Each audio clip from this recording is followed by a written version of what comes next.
రెండోది ఏంటంటే ఇప్పుడు షారా 90 ఏళ్ల వయసు ఉన్నది, 90 ఏళ్ల వయసు. భగవంతుడు ఆమెకు సంతానం ఇస్తాడు, ఎట్లిస్తాడు? 90 ఏళ్ళు దాటిన తర్వాత స్త్రీలకు సంతానం కావడం సాధ్యం కాదు, అది సృష్టికరం విరుద్ధము. ఇటువంటి లెక్కలన్ని విషయాలు దాంట్లో. కాబట్టి ఈ సృష్టిక్రమం. మూడోది ఏంటంటే నేను ఇంతకుముందు చెప్పినాను కూడా, దేవుడు 4వ దినము సూర్యచంద్రుని సృష్టించినాడు. సూర్యచంద్రుడు లేకపోతే దినము పగలు కాదు, రాత్రి కాదు, ఏం కాదు. అటువంటి అప్పుడు 3 దినాలు దేంతో కొలిసినారు వాళ్ళు? దేంట్లో కొలుస్తున్నారు? ఎట్లా కొలుస్తారు? సూర్యచంద్రుడు లేనిది దినరాత్రి ఎట్లయింది? దినాలు లెక్క ఎట్లయింది? 6 దినాలు అయిన తర్వాత 7వ దినం భగవంతుని విశ్రామం చేస్తానంటే అలసిపోయినాడా? 6 దినాలు ఎందుకు పట్టింది అతనికి? భగవంతుడు సర్వజ్ఞుడైతే ఒక క్షణం చేయగలుగుతాడు. రెండవది, భగవంతుడు సర్వజ్ఞుడు అంటే అది చేస్తానంటే 2 కలిసి 4ను 3 చేయగలుగుతాడా దేవుడు?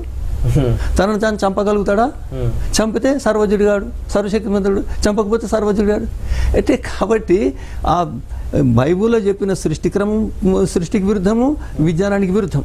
కాబట్టి దాన్ని ఎవరు ఒప్పుకోవడానికి వీలేదు, ఏ బుద్ధిమంతుడు ఒప్పుకోలేదు ఇంతవరకు. బైబిల్లో చెప్పబడినటువంటి ధర్మశాస్త్రములన్నీ, శాస్త్ర నియమములన్నీ మనస్సాక్షికి సంబంధించినవే గనుక బైబిలుకు విరోధంగా మాట్లాడే ప్రతివాడు బోర్లా పడతాడు. తప్పకుండా తన కృత్రిమమైన కుయుక్తిలో తానే చిక్కుపడతాడు. బైబిలుకు విరుద్ధంగా మాట్లాడే ప్రతి ఒక్కడు కూడా తన తర్కములో తానే చిక్కుపడి బోర్లా పడిపోతాడు, తర్కములో ఓడిపోతాడు, అందరి ముందు అవమానం పాలైపోతాడు. ప్రియులారా, బైబిల్కి విరోధంగా మాట్లాడేవాడు అవమానం అయిపోతాడు, తనకు తాను వ్యతిరేకంగా మాట్లాడాల్సి వస్తుంది. బైబిల్కు విరోధంగా ఎవరు మాట్లాడినా వాళ్ళు తమను తామే అవమానించుకుంటారు. ఇటీవల ఒక టీవీ ఛానల్ వాళ్ళు ఒక ఎపిసోడ్ నా మీదనే, అద్దంకి రంజిత్ తోఫీద్ ఇలాగా అలాగని చెప్పేసి టీవీ ఛానల్ వారు నన్ను గురించి మళ్ళీ ప్రశంసల జల్లు కురిపించారు. వారికి నా వందనాలు. అందులో ఒక ఆయన అంటాడు, బైబిల్ను నమ్మడానికి వీల్లేదండి, అశాస్త్రీయమైన గ్రంథము. 90 ఏళ్ల ముసలమ్మకు గర్భం వచ్చిందని చెబుతాడు షారా అని ఆవిడకి. ప్రకృతికి విరుద్ధం కదండి. 90 ఏళ్ల ముసలమ్మకి ఎలా కడుపు వస్తుందండి? బైబిల్లో రాయబడిన మాట ఎలా నమ్మాలి? ఇలాంటి నమ్మడానికి వీల్లేదు అంటాడు ధర్మపీఠం మీద కూర్చున్న ఆ అధర్మ ప్రబోధకుడు. అవును, శారమ్మకు 90 ఏళ్లకు ఎలా కడుపు వచ్చిందని నీకు అది ప్రకృతికి విరుద్ధం అనే సంగతి జ్ఞాపకం వచ్చింది. కర్ణుడు పుట్టిన విధానము ధర్మ విరుద్ధము, ప్రకృతికి విరుద్ధము. చెవులోంచి పుట్టాడు. కర్ణం అంటే చెవి, చెవులోంచి పుట్టాడు కుంతీదేవికి కనుక అతడు కర్ణుడని. ఇది ప్రకృతికి విరుద్ధమని నీకు అనిపించలేదా నాయన? యవనాశ్వుడనే రాజుకు మగవాడికే మాంధాత్ అనేవాడు పుట్టాడు. మగోడు ఎలాగంటాడు? గర్భసంచి ఉందా? ప్రసవించడానికి గర్భాశయ ద్వారం ఉన్నదా? ఎక్కడి నుంచి ప్రసవించాడు? ఇది ప్రకృతి విరుద్ధమని నీకు అనిపించలేదా? ఇద్దరు మగవాళ్ళకే పుట్టినవాడు ఒకడిని మీరు దేవుణ్ణి చేశారు, ఎలాగ సాధ్యం? అది అనిపించలేదా నీకు? పేరేమో ధర్మపీఠం, అక్కడ కూర్చొని చేసేదేమో ఈ వెర్రి మొర్రి వాదనలు. అంటే అర్థం ఏంటంటే, ఎవడైతే బైబిల్ను ద్వేషిస్తాడో వాడికి బుర్రకాయలో లాజిక్ అనే స్విచ్ ఆఫ్ అయిపోతుంది. బైబిల్లో ఉన్నటువంటి మాటలు ధర్మశాస్త్ర సమ్మతమైనవి, మనస్సాక్షి న్యాయ సమ్మతమైనవి, మనోధర్మశాస్త్రానుసారమైనవి గనుక తనకు తెలియకుండా తానే బైబిల్కు అగెన్స్ట్గా మాట్లాడితే తన సొంత కాన్షియన్స్కి అగెన్స్ట్గా మాట్లాడతాడు. అందుకే జ్ఞానులను వారి కృత్రిమములో దేవుడు పట్టుకొను అని బైబిల్లో ఉంది. ఎంత తెలివిగా మాట్లాడినా నువ్వు దొరికిపోతావు. 1 కొరింథీ పత్రిక 1వ అధ్యాయము, 1 కొరింథీ పత్రిక 1వ అధ్యాయము 19వ వచనం. జ్ఞానుల జ్ఞానమును నాశనము చేతును, వివేకుల వివేకమును శూన్యపరతును అని వ్రాయబడి ఉన్నది. జ్ఞాని ఏమయ్యను, శాస్త్రి ఏమయ్యను, ఈ లోకపు తర్కవాది ఏమయ్యను? ఈ లోక జ్ఞానమును దేవుడు వెర్రితనముగా చేసి ఉన్నాడు కదా. ధర్మపీఠం అని పెట్టారు, అందులో పెద్ద ఆయన వచ్చి ఇలా మాట్లాడుతున్నాడు. గర్భం వస్తే ఆడపిల్లలకి 40-50 ఏళ్ళు అయ్యాక మెనోపాజ్ ఉంటుంది, స్త్రీ ధర్మం ఆగిపోతుందనే మాట కూడా వాడాడు ఆయన. ఋతుధర్మం ఆగిపోయిన తర్వాత ఎలా గర్భం వచ్చింది, ప్రకృతి ఒప్పుకోదు కదా అన్నాడు. మరి మీ పురాణాలలోనే ఉన్న అనేక కథలు ఎందుకు గుర్తు రాలేదు? అసలు కౌరవులు పుట్టిన విధానము ప్రకృతి ఒప్పుకున్నదా? ఏమండి, అసలు ఏది ఒప్పుకున్నది? నీ దగ్గర కథలు ఏది సైంటిఫిక్కో నాకు చెప్పండి. ఒక దేవతామూర్తి తన ఒంటికి పోసుకున్న నలుగు పిండిని తీసుకొచ్చి దాన్ని బొమ్మ చేసి ప్రాణం పోస్తే ఆయన ఒక దేవుడు అయినాడు. ఈవిడు ఇలా పుట్టాడని తెలియకుండానే వాళ్ళ నాన్న దేవుడు వచ్చేసి వాడిని తలకాయ నరికేస్తే వాడు చచ్చిపోయాడు. తల్లి వచ్చి ఆ నలుగు పిండితో బొమ్మ చేసిన ఆవిడ ఏడ్చింది. అయితే నరికేసిన తల పనికి రాదు, ఇంకో తల తీసుకురమ్మంటే ఇంకో తల అతికించారు. ఆ నరికేసింది ఎందుకు అతికించలేదు అది దేవుడికే తెలిసిన బ్రహ్మ రహస్యం.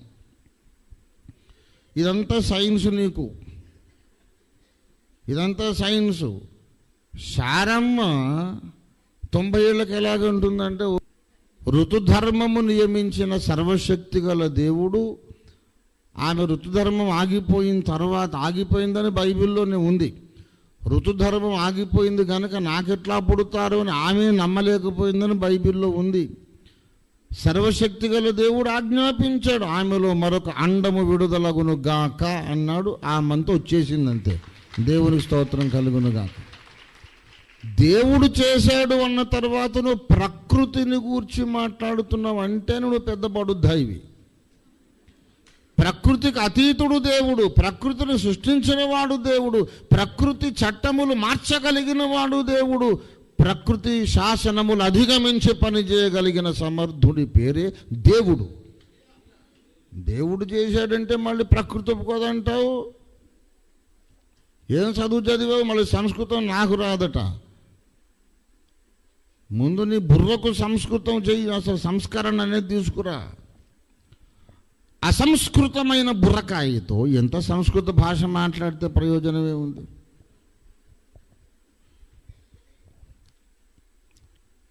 ఎందుకండి అనవసరంగా నన్ను మేల్కొల, నిద్రపోతున్న ఫోన్ రాదండి. పుట్టుకనే వచ్చి సింహం నిద్రపోతుంది, పోయి దాని మూతి మీసాలు పట్టుకు లాగేటట్టేవాడు, అది ఊరికే పోతుందా? అది చేసే మర్యాద చేస్తుంది. దయచేసి గమనించాలి. వేదములో ఉన్న విషయం కానీ, సత్యవేద గ్రంథం బైబిల్లో ఉన్న విషయం కానీ, అన్ని విషయాలు మొట్టమొదట మనోవేదములో ఉన్న విషయాలే.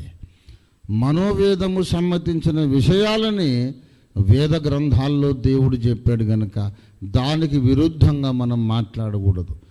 మేము ఎన్నడూ దేనికి విరుద్ధంగా మేము మాట్లాడలేదు.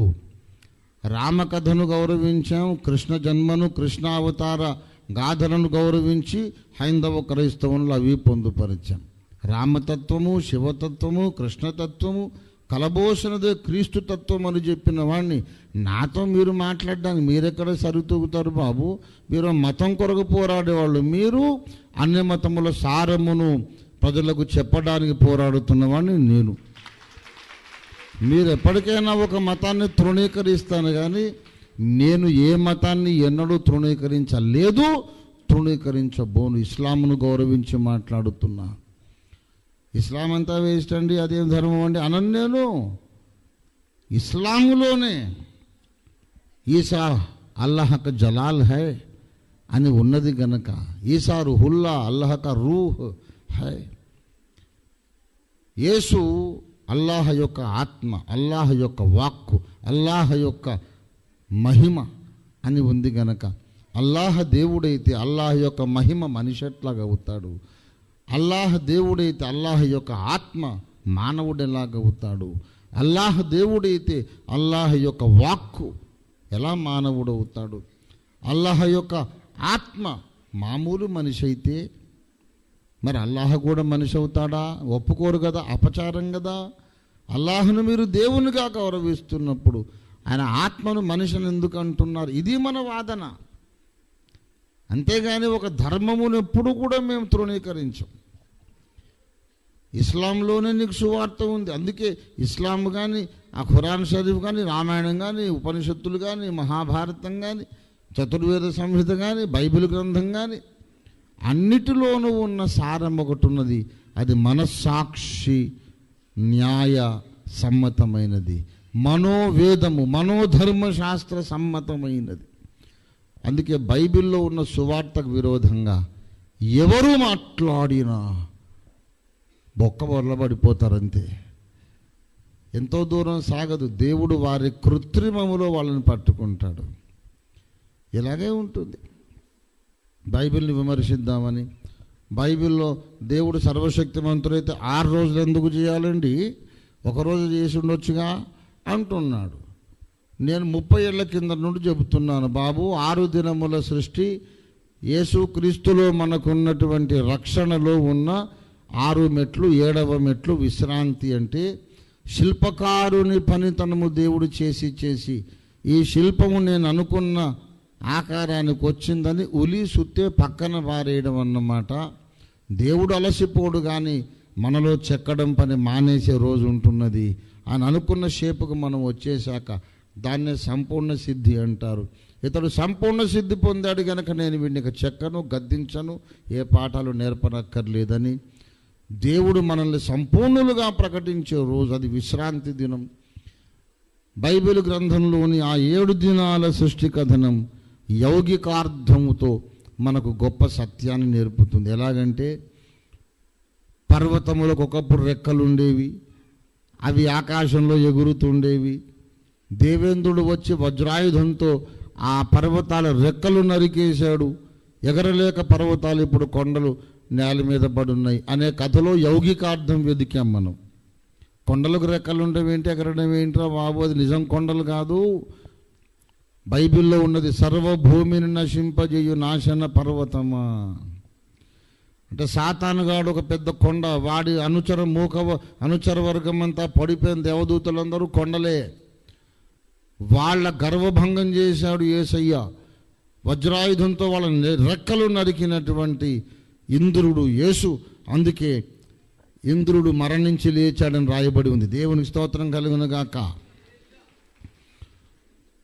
పర్వతాలకు రెక్కలు ఉండటం, ఎగరడంలో యౌగికార్థం ఎలా చూసామో అలాగే ఈ 6 దినముల సృష్టిలో కూడా యౌగికార్థం చూసాం.